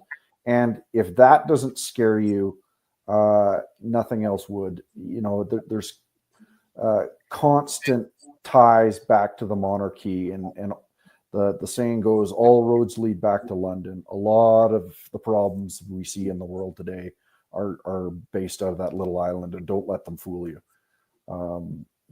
There's a lot of trouble that England can cause, and you see it today, and they're the ones that are pushing Russia into World War III. They're the ones sending missiles over to Ukraine. They're the ones saying, "Oh yeah, we need to liberate the Ukrainian army," and these things are not good. And I thank goodness that there's people behind the scenes that it seems at the Department of Defense in the U.S. that have some sane minds and are not letting this thing escalate. So. Yeah, and I'm just thinking, with Britain's proximity to Russia, why provoke? It's just a tank drive away for the Russians. My guess is not my work, but someone called Alex Craner's work. Suspicion is that the UK banking system is about to collapse. The sovereign debt is they're effectively bankrupt, and so as they've done in a few other times in the past, mainly World War I and World War II, when the country goes bankrupt, they take you to war. And I think we're seeing that again, where effectively Europe is bankrupt, specifically the UK, and they've run out of options, so they want to force a war on people. That's my opinion, but I want to point out in Canada's case, like I said, we had the beautiful free banking system operate in this country from 1817 until 1914. It's not a coincidence that ended at the beginning of the First World War. And it's not a coincidence that they brought in the Federal Reserve in the United States after Pierpont Morgan passed away and with the introduction or whatever of the First World War. So wars they create terrible banking scenarios, right? They debase currency, they cause inflation, all that type of stuff, right? So because of the First World War, we lost the most beautiful free banking system the world had ever seen. That's an absolute shame and a crime. And I am concerned. If you're telling me the United Kingdom is broken, this is the only way out for them is to cause trouble and a war. Uh-oh, look out. Now, here's hoping that Uncle Trump is going to stop that nonsense. But he's only one man. So we can't put all of our faith in just one guy. Now, Rob, this is for you. Speculation on after the election next year. Should Poilievre win a majority government, will there actually be an improvement in the economy, or can we just expect more of the same? Well, there's no doubt that he's going to be better than Justin Trudeau. Like, it's hard to be worse than Justin Trudeau, right? Mark Carney might be worse than Justin Trudeau because he's just as much of a globalist with a nefarious kind of green agenda and smarter at selling it, right? So, but I have no doubt that, Pierre is going to want to cut taxes. I have no doubt that he's going to want to, put limits on the growth of government, et cetera, which is all stuff that needs to be done to try to get our debt situation under control. So I have no doubt he's going to be better. I mean, is he going to be, as strident as maybe some of us would like? It's like when Harper came in. A lot of us were Hoperites, hoping that he was really going to tackle this stuff, and yet the bureaucracy grew, and we didn't get, a defunding of the CBC or various things that many of us were hoping for. So, it reminds me of when Milton Friedman was being interviewed one time, and this interviewer ran through a list of government departments, and Milton Friedman wanted to get rid of education. He wanted to get rid of a whole bunch of departments in the federal government. Now, if a president actually did that, oh my word, like Milei is doing in Argentina, like that's phenomenal stuff. Is Pierre going to go as far as Milei in Argentina, or what some of us anticipate Trump's going to do? I don't know. Time will tell. Yeah. Okay. So, Brett, now more of a fun question for the audience at home. For yourself as the CEO of Bow Valley Credit Union, which is a bank, what advice do you give to anybody in Canada who wants to get a mortgage or a loan? What should they do? How do you prep for a meeting with banks? Go ahead. Sure. Yeah, it's important to just sort of have your financial affairs in order. It's unfortunately for a lot of the youth, they've gotten themselves into trouble in the past, through bad creditors, that type of thing. It's important to, especially in Canada, to keep those credit scores as high as you can. Make sure you're paying off those phone bills. Make sure you're not in too many credit cards, that type of thing. Important to do that and constantly worry about your credit score. Big down payments are important. Some advice. It's difficult sometimes, but I've heard of people with 30 or 40-year mortgages. You're paying pennies down on something like that. Probably the minimum I'd recommend is a 25-year mortgage on something like that.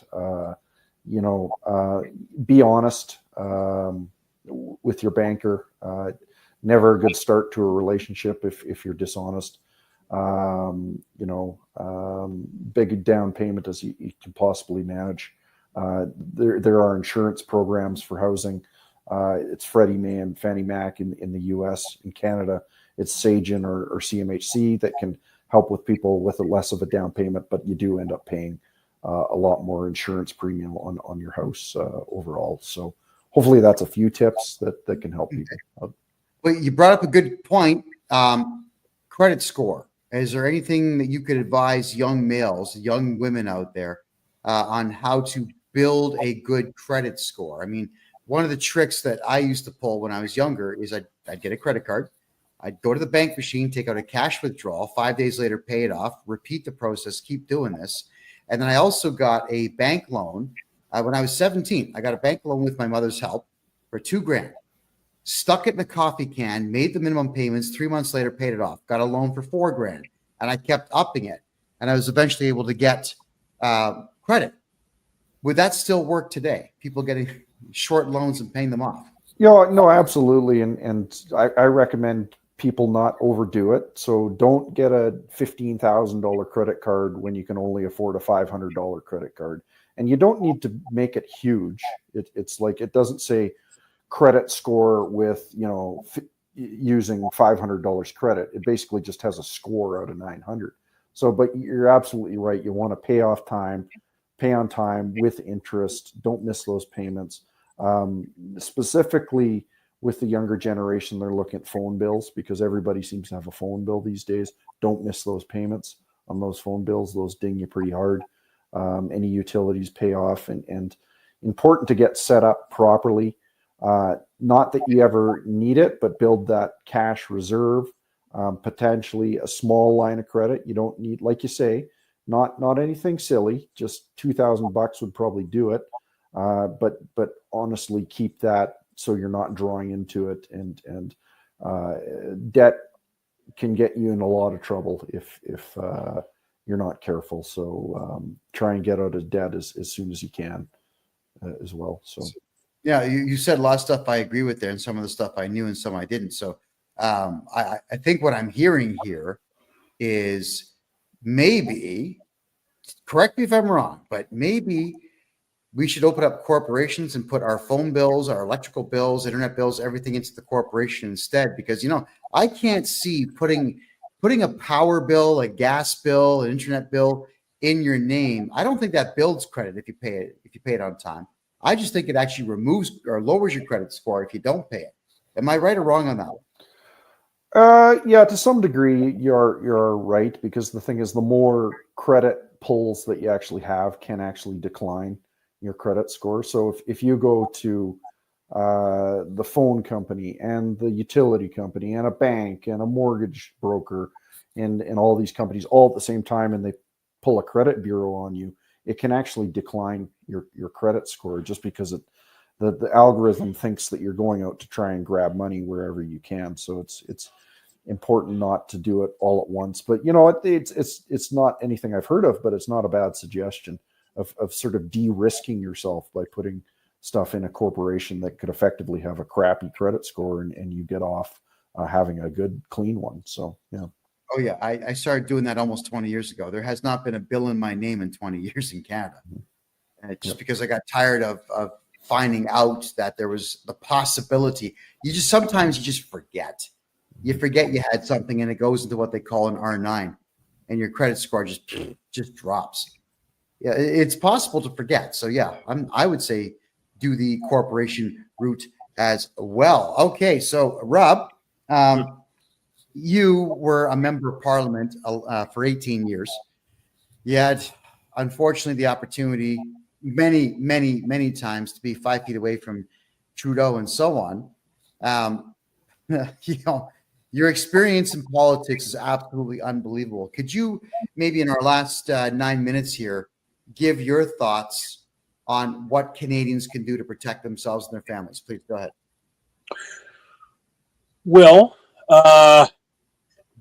if you can pay in cash and keep cash alive, that's a good idea, because if you get to a point where 90 some approaching 100% of transactions are done digitally, it makes it so much more compelling for those who want to go to a central bank digital currency to advocate for that. So if you want to keep cash, use it. As well, I certainly have switched out to using provincially regulated financial institutions as much as I can, because the federally chartered banks will just jump to the tune of whatever the CRA and the government wants, whether it's truckers or what have you. I think all the stuff that Brett was talking about your debt scenario, is good advice.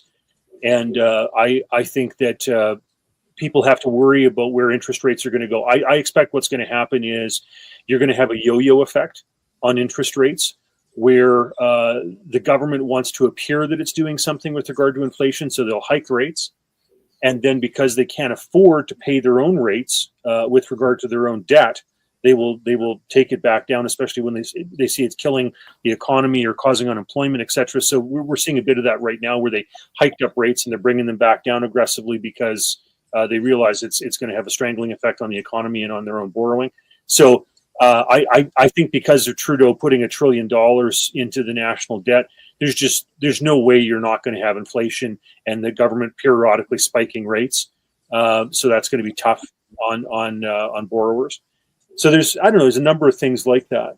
And of course, I can't stress enough what Brett's trying to do, which is to go back to a fractional reserve and to advocate that banks do the responsible thing, even if the government wants to do the irresponsible thing in Carney with a central bank digital currency.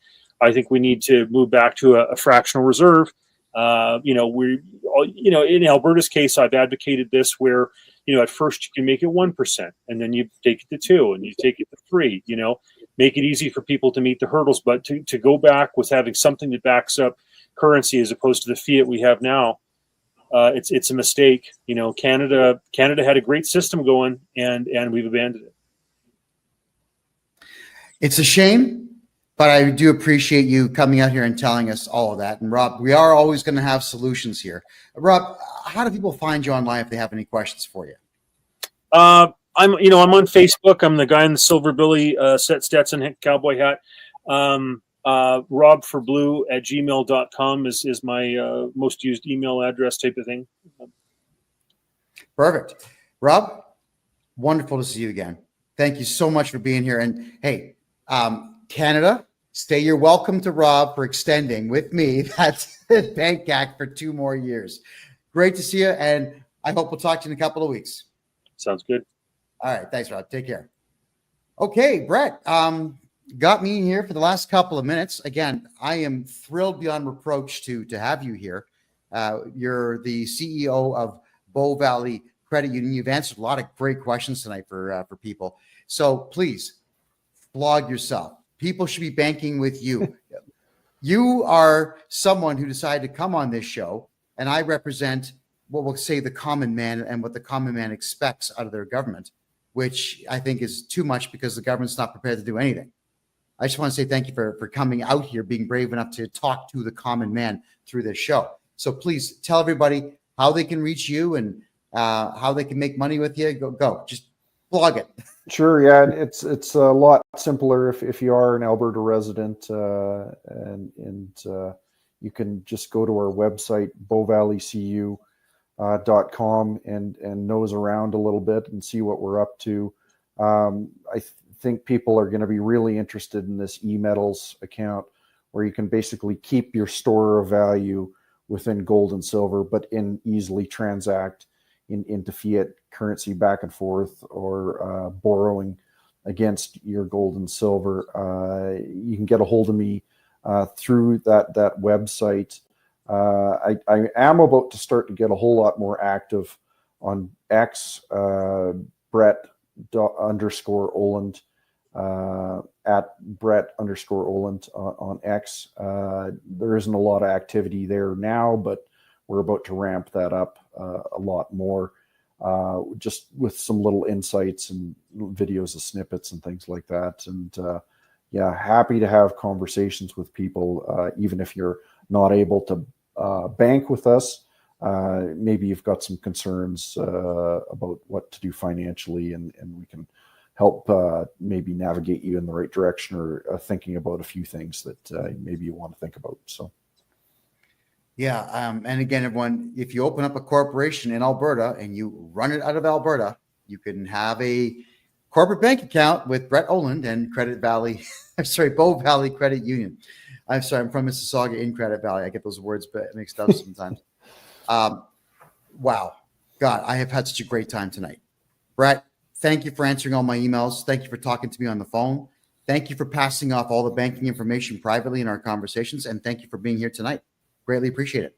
Yeah, no, absolutely. And this type of thing is really important. So thank you for hosting, and let's hope we can build a better world sort of a little bit at a time. So you and I are on the right track with that. And we'll do this again soon, I'm sure.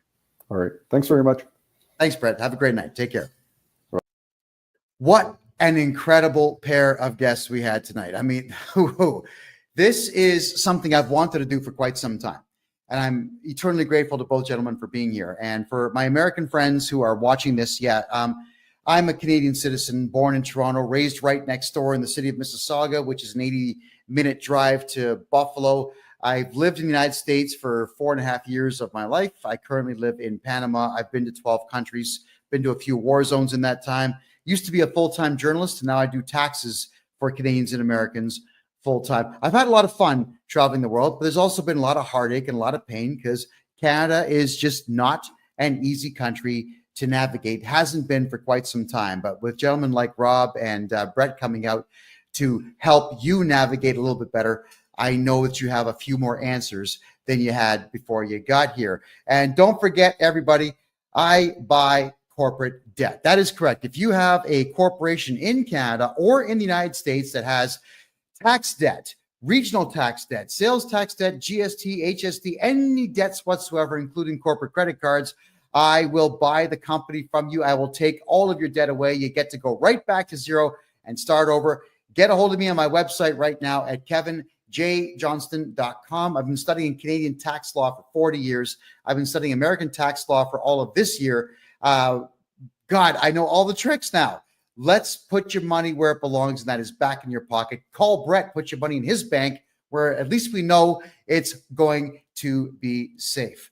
My name is Kevin J. Johnston. This is the Kevin J. Johnston Show that runs every single Tuesday at 9 p.m. Eastern Time, right here on freedomreport.ca. I love you all, and good night.